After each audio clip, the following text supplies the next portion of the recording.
नमस्कार। देश की बात में हाजिर हैं और इस समय की बड़ी खबर उत्तर प्रदेश से बताई जा रही है। समाजवादी पार्टी की बैठक में 6 से 7 विधायक नहीं पहुंचे, तो ये माना जा रहा है कि ये क्रॉस वोटिंग कर सकते हैं। राज्यसभा के चुनाव सबसे बहुत अहम इस समय बने हुए हैं।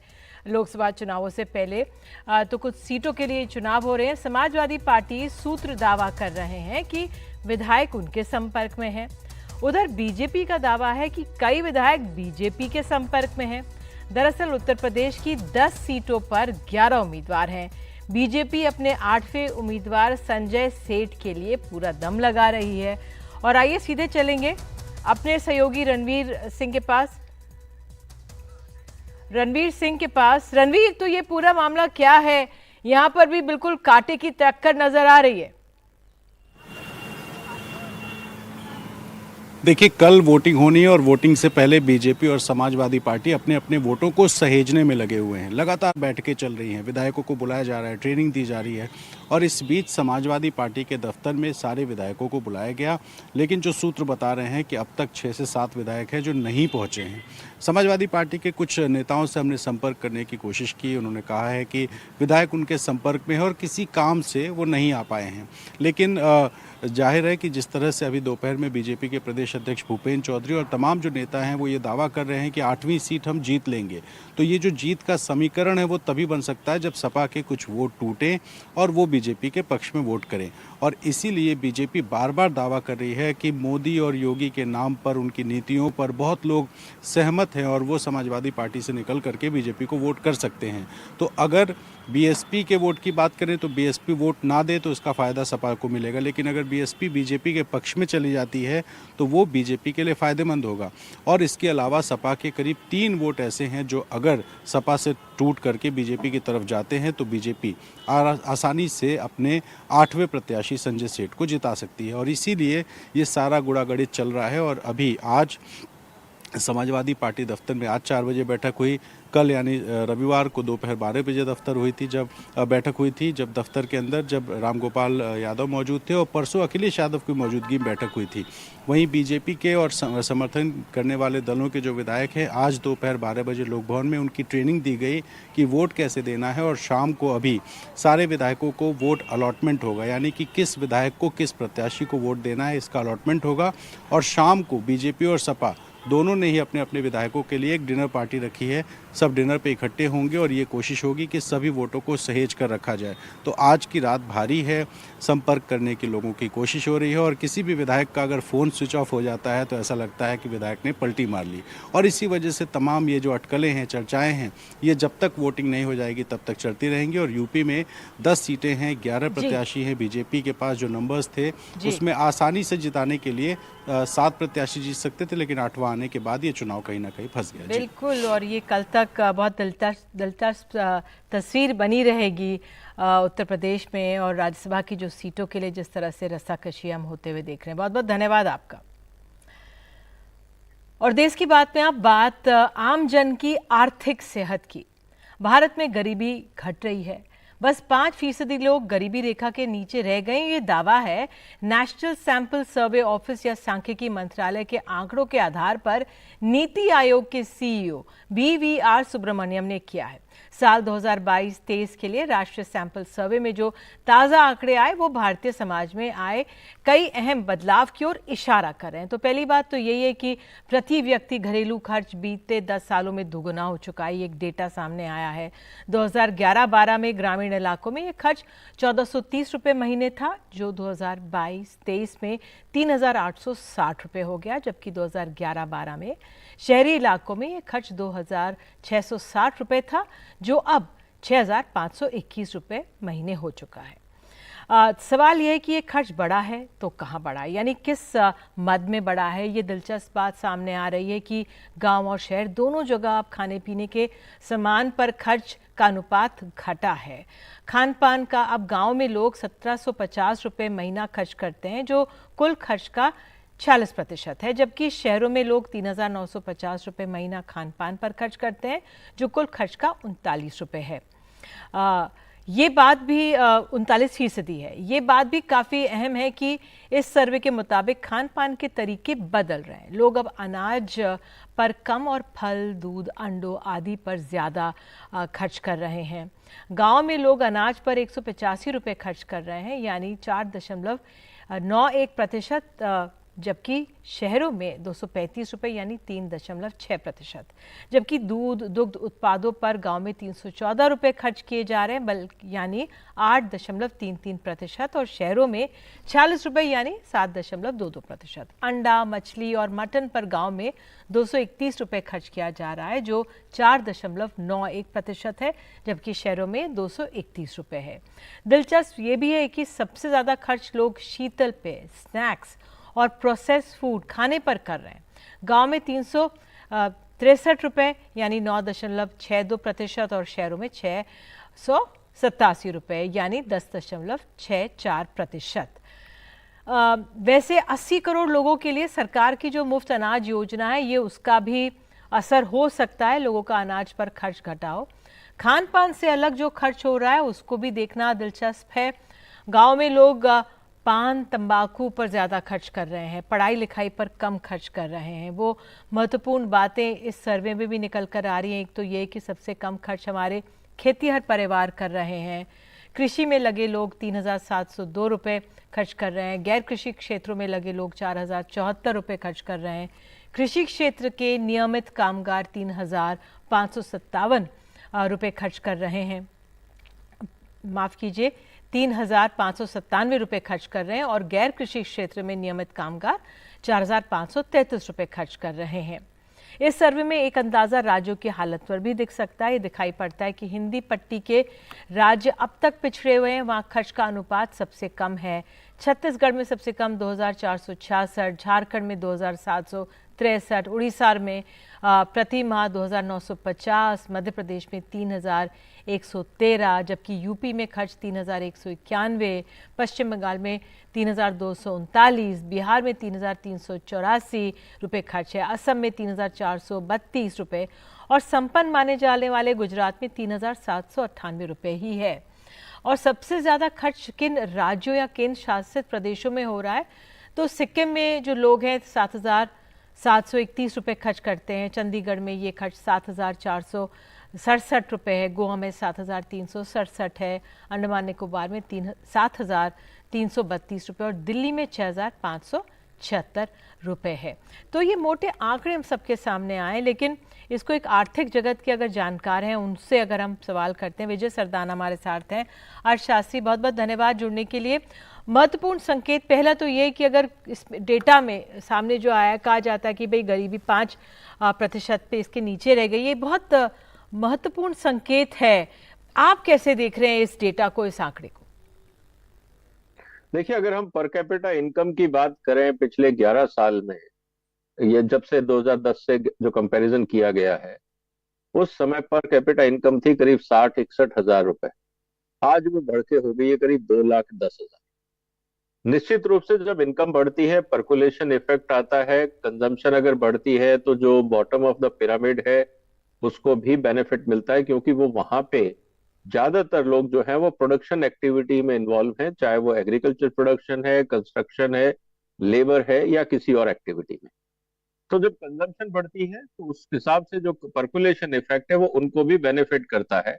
तो जो हमारा पॉवर्टी का डेटा है और जो हमने पैरामीटर बनाया है, उस हिसाब से हम ये कह सकते हैं कि गरीबी में कमी आई है। ये बात हम कह सकते हैं।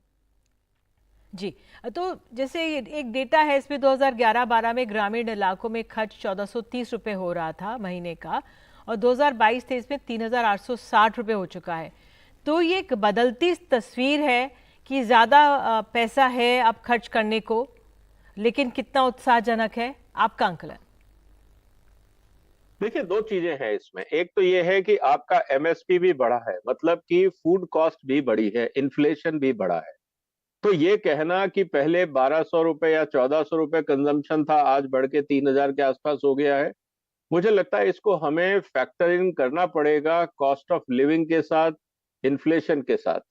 उसके बाद हमें पता लगेगा कि क्या एक्चुअल गेन हुआ है। कंजम्पशन अमाउंट तो बढ़ी है, लेकिन क्या उसी पैसे में कंजम्पशन आइटम भी बढ़े हैं, क्वांटिटी बढ़ी है, क्वालिटी में इंप्रूवमेंट आया है या नहीं आया? तो इसलिए अभी और डेटा की जरूरत है। लेकिन अगर ये इंडिकेशन है तो डेफिनेटली ये बताता है कि जो रूरल इंडिया में है या बाकी कंट्री में कैश फ्लो कंज्यूमर के लेवल पे इंप्रूव हुआ है।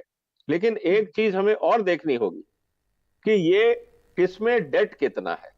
अगर लोग उधार लेके कंज्यूम कर रहे हैं या अपनी इनकम से कंज्यूम कर रहे हैं, उससे हमें और कॉन्फिडेंस आएगा जब वो डेटा भी हम देखेंगे। बिल्कुल, ये महत्वपूर्ण बात आपने कही है कि कहीं ये कर्ज लेकर उधार लेकर तो नहीं खर्च हो रहा है। और एक और डेटा जो ये कहा जाता है कि जिस तरह से सरकार की मुफ्त अनाज की जो योजना है उसका भी कितना असर है, क्योंकि गांव में लोग अनाज पर 185 रुपये खर्च कर रहे हैं, यानी 4.19%, और शहरों में 235 रुपये अनाज पर हो रहा है। सरकार जो फ्री में अनाज दे रही है, क्या इसलिए ये भी एक इंडिकेट कर रहा है यहाँ पर? देखिए, अनाज का कम होना एक अच्छा सिम्टम है। जब भी कार्बोहाइड्रेट का कंजम्पशन कम होता है और हेल्थ स्टेटस अगर डिटोरिएट नहीं होता है, इसका मतलब यह है कि लोग कार्बोहाइड्रेट का कंजम्पशन कम कर रहे हैं, प्रोटीन या बाकी जो फ्रूट्स एंड वेजिटेबल है उनका इंटेक बढ़ रहा है। तो ये एक पॉजिटिव साइन है। ग्रेन का कंजम्पशन, शुगर का कंजम्पशन अगर बढ़ता है और बाकी कंजम्पशन नहीं बढ़ते हैं तो वो भी एक इम्बैलेंस डाइट होता है, न्यूट्रिशनल इनटेक नहीं है। तो कई चीजें हैं जिनको हमें कोरिलेट करना पड़ेगा। अभी जो डेटा रिलीज हुआ है वो, इफ अगर मैं ये कहूं कि अभी वो लिमिटेड डेटा है, जैसे ही और इंफॉर्मेशन सामने आएगी उनको आपस में कोरिलेट करके ग्राउंड रियलिटी का पता लगेगा। बिल्कुल, आपने सही कहा कि एक सकारात्मक पहलू तो हम ये मान ही सकते हैं ना कि अगर सरकार मुफ्त में अनाज ना दे तो यही पैसा वो उनको अनाज खरीदने में लगाना पड़ता है, लेकिन अब वो प्रोटीन खरीद पा रहे हैं, मछली, अंडे, दूध, प्रोटीन पर अपने, ये बहुत महत्वपूर्ण है। बिल्कुल, क्योंकि जब आपको अनाज मिल गया, कार्बोहाइड्रेट बेसिक न्यूट्रिशनल रिक्वायरमेंट मिल गई, जो सरप्लस पैसा बचा है उसका सदुपयोग करना जरूरी है और वो कंज्यूमर करता भी है। तो अगर कार्बोहाइड्रेट पे या ग्रेन्स पे खर्चा कम हो रहा है तो निश्चित रूप से जब इनकम बढ़ती है तो वो कंजम्पशन डाइवर्सिफाई भी होती है, क्वालिटी वाइज अपग्रेड भी होती है, और जो बाकी बेसिक नेसेसिटी है क्वांटिटी वाइज भी इंप्रूवमेंट होता है। तो क्वांटिटी एंड क्वालिटी दोनों में इंप्रूवमेंट होता है और उसका पॉजिटिव इफेक्ट आपको भारत के हेल्थ इंडिकेटर पे भी देखने को मिलेगा। बिल्कुल सर, और एक ये महत्वपूर्ण चीज़ भी है कि जो हमारे हिंदी पट्टी के या उत्तर भारत के जो कमज़ोर, आर्थिक तौर पर कमज़ोर राज्य रहे हैं, वो अब भी कमज़ोर ही हैं। अगर आप देखिए जो डेटा सामने आ रहा है छत्तीसगढ़ से, बिहार, यूपी, मध्य प्रदेश, बंगाल से, यहाँ पे तो हालत अभी भी कमज़ोर ही है खर्चने की। नहीं निकलने का सबसे बड़ा कारण है कि अभी वहां पे manufacturing and service industry, high and service और वैल्यू एडिशन जो होना चाहिए, अभी वो नहीं हो रहा है। अभी इन राज्यों में जितनी भी इकोनॉमिक एक्टिविटी हो रही है वो कमोडिटी बेस्ड है। इसका मतलब ये है कि राज्य सरकारों को ये सोचना होगा कि उनकी इंडस्ट्रियल पॉलिसी में, उनके इंस्पेक्टर राज में, वहां पे ग्राउंड लेवल पे जो करप्शन है उसको एड्रेस करना जरूरी है। क्योंकि अगर इंडस्ट्री वहां नहीं जा रही है, इसका मतलब कुछ ना कुछ तो ऐसे ग्राउंड रियलिटी में प्रॉब्लम्स हैं जिसके कारण इन्वेस्टमेंट अट्रैक्ट नहीं हो रहा है, वैल्यू एडिशन नहीं हो रहा है। तो राज्य सरकारों को अपनी पॉलिसीज देखनी चाहिए, वहां के इंस्पेक्टर राज को कैसे कम करें, वहां पे जो ग्राउंड लेवल पे करप्शन है उसको कैसे एड्रेस करें, लॉ एंड ऑर्डर को कैसे एड्रेस करें, ताकि इन्वेस्टमेंट आए, वैल्यू एडिशन हो, इनकम बढ़े, और उसका इफेक्ट आपको बेसिक इंडिकेटर्स में देखने को मिलेगा। और एक और आखिरी इंडिकेटर ये भी है कि खर्च जो लोग हमारे, चाहे ग्रामीण इलाके हों, शहरी इलाकों में तो होता ही है, शीतल पे, स्नैक्स, प्रोसेस्ड खाने पर ग्रामीण इलाकों में भी हो रहा है। गांव में जैसे 336 रुपये, एक इसका भी डेटा सामने आया, ये भी एक महत्वपूर्ण इंडिकेटर है।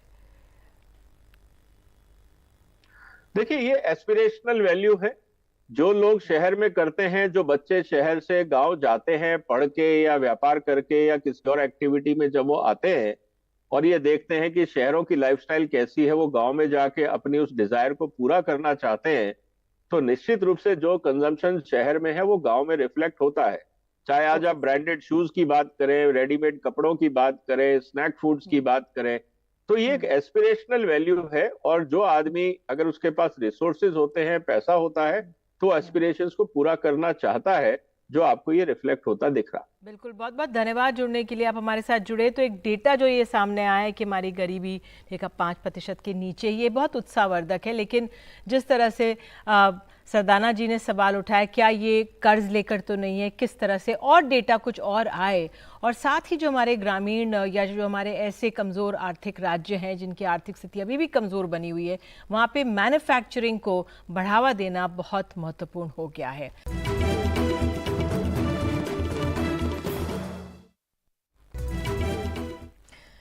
तो अग्निवीर परीक्षा और अग्निवीरों को लेकर कांग्रेस अध्यक्ष मल्लिकार्जुन खड़गे ने राष्ट्रपति को पत्र लिखा है। उन्होंने राष्ट्रपति से कई मुद्दे उठाए हैं। मल्लिकार्जुन खड़गे ने ये भी लिखा है कि सरकार देश की सेवा के लिए आगे आ रहे युवाओं के सपने जो है वो तोड़ रही है।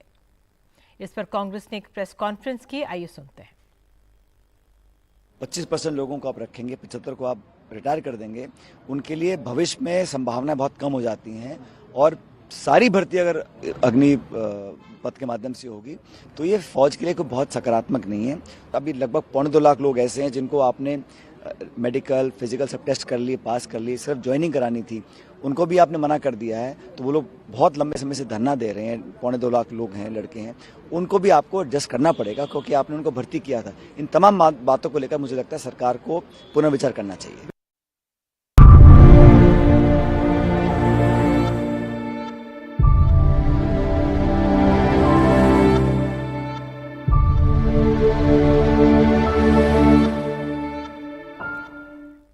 गजलों की दुनिया के एक चमकते सितारे पंकज उधास नहीं रहे। लंबे समय से बीमार चल रहे थे। 72 साल की उम्र में दुनिया को अलविदा कह दिया उन्होंने। उन्हें पद्मश्री से भी नवाजा गया था। हमारे साथ तलत अजीज़ गज़ल गायक मौजूद हैं। तलत जी, आपका भी बहुत बड़ा योगदान रहा है, लेकिन आज पंकज उधास जिस तरह से अचानक चले गए हैं, दुखी तो बहुत मन होगा आपका, क्या कहेंगे आप? जी बिल्कुल, दुख तो है बहुत, क्योंकि पंकज और मैं हमने साथ में कैरियर शुरू किया था। हालांकि मेरे से उम्र में वो 4 साल बड़े थे। मैं 80 के दशक में हमने अपने एल्बम रिलीज की थी, और उसके साथ वो एल्बम वगैरह तो छोड़ी, एक दोस्ती थी हमारी बहुत कमाल की, मेरी, पंकज और अनूप की। हम मजाक से 3 मस्केटियर्स कहते थे एक दूसरे को। जब भी हम साथ मिलते थे, प्रोग्राम तो करते थे, लेकिन जब हम लोग आपस में बैठते थे तो हंसी मजाक। और पंकज को पुराने फिल्मी गाने बहुत याद थे, बहुत कमाल की मेमोरी थी। तो हम लोग बोलते थे, यार वो जरा वो सुनाना मुकेश जी का या फला, और वो हमारे रूम में बैठकर कहीं पर भी हम शुरू हो जाते थे। तो अक्सर पंकज मजाक करते थे कि यार वो प्रोग्राम तो हो गया, लेकिन असल प्रोग्राम तो अब शुरू हुआ है हमारा। एनीवे, बस सब क्या कहूँ मैं, उदास है हम, लेकिन अब ये जिंदगी है, जब जाना है जाना है। अच्छी यादें छोड़ गए वो, और मैं बस ये दुआ करता हूँ मौला से कि उनकी आत्मा को शांति दे, उनके परिवार को सब्र दे, और बस क्या कहूँ। जी, आप उनकी याद में कुछ गुनगुनाना चाहेंगे? भाई मैं उनकी तरह तो नहीं गुनगुना सकता, मेरी अलग अलग आवाज है, लेकिन हम लोग जब साथ प्रोग्राम करते थे तो अमूमन फिनाले होता था, तो वो रिक्वेस्ट करते थे, यार वो गा देंगे साथ में घुंघरू टूट गए। तो मैं, पंकज और अनूप गाते थे बस। मोहे आई न जग से लाज, मैं इतना जोर से नाची आज के घुंघरू टूट गए, के घुंघरू टूट गए, के घुंघरू टूट गए, के घुंघरू टूट गए। ये जो घुंघरू टूट गए का जो लंबा एक वो सुर था ना जी, ये उनकी खासियत थी। और मैं हंसी से मैं कहता था, यार हमारी इतनी सांस नहीं है, तुम इतना लंबा खींचते हो। हमें बहुत सारी यादें हैं। तलत जी, आप जुड़े हमारे साथ, बहुत बहुत शुक्रिया। इस मौके पर सभी याद कर रहे हैं पंकज उधास को।